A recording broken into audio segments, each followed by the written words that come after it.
Hello everyone. Today let's discuss about the main blood test for altered hemostasis function. In first, prothrombin time. It measures the coagulation throughout the extrinsic and common pathway. Its normal value is 11 to 15 seconds. It has varying results due to different thromboplastin reagent used. So INR are calculated. INR is calculated as patient prothrombin time by standard prothrombin time to the power ISI. ISI is International Sensitivity Index, which usually is 1.3 to 1.5, which depends upon the reagent used by the companies. INR is the test of choice for patient under warfarin.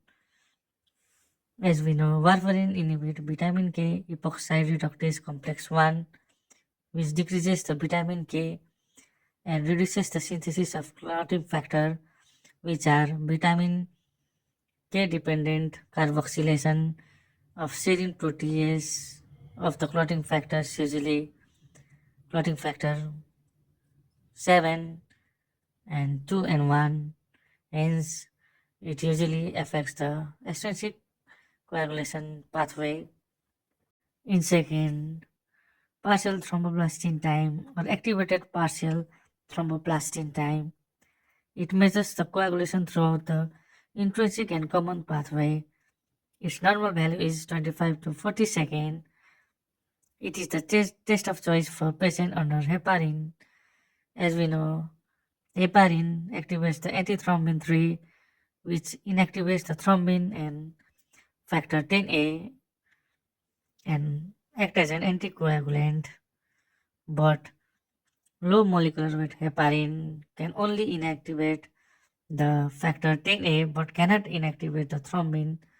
So, in patient with low molecular weight heparin, we don't have to usually assist the PTT. In third, bleeding time, which assists the platelet function. Its normal value is 2 to 7 minutes. To make it easy, we can remember it as intrinsic pathway is long, so PTT is used to measure the intrinsic pathway as PTT is also long than PT. So PT is used for extrinsic pathway, which is shorter pathway of coagulation cascade.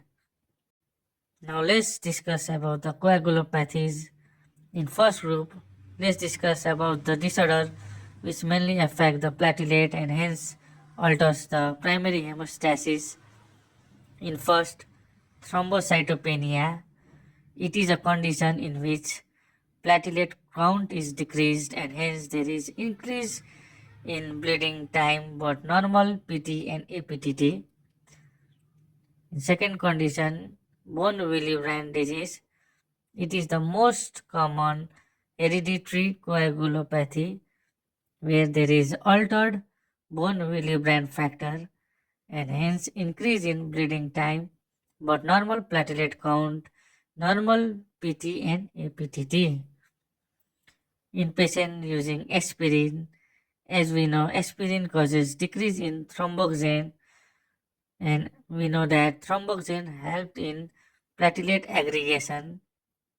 So there is increase in bleeding time but normal platelet count, PT and APTT. The fourth one is Glasman thrombasthenia, where there is altered glycoprotein 2B3A receptor on the platelet surface.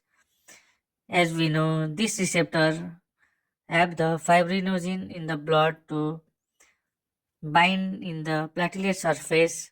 So there is defective binding of the fibrinogen in the platelet and hence there is defective connection between the two platelet helped by the fibrinogen and hence there is decreased platelet plug formation. So there is decreased platelet plug. So it causes increase in bleeding time but normal platelet count and normal PT and APTT. In fifth, Bernard Soulier syndrome, where there is altered glycoprotein 1b95 receptor on the platelet surface. As we know, this receptor helps the platelet to bind with the bone Willebrand factor, and hence defective in this receptor causes defective platelet plaque formation, and hence increase in bleeding time with large size platelet but normal PT and APTT. The sixth one is uremia, where there is increase in bleeding time but normal platelet count. Now, in this group, the coagulopathy usually affects the secondary hemostasis, and hence there is altered clotting time. In first, vitamin K deficiency. As we know, vitamin K is needed for the vitamin K dependent carboxylation of the serine protease of clotting factor, usually clotting factor 7, and clotting factor 7 is needed in extrinsic pathway. So altered extrinsic pathway causes increase in prothrombin time but normal APTT and BT. In second, warfarin. Warfarin inhibits the vitamin K epoxide reductase complex 1, which causes decrease in vitamin K, and hence it also increase prothrombin time but normal APTT and BT. In third, heparin. Heparin binds to the antithrombin 3 and inactivates the thrombin. As we know, thrombin is needed for activation of clotting factor 8 and 1. So there is altered intrinsic pathway. So there is increase in APTT but normal PT and BT. In fourth, hemophilia A.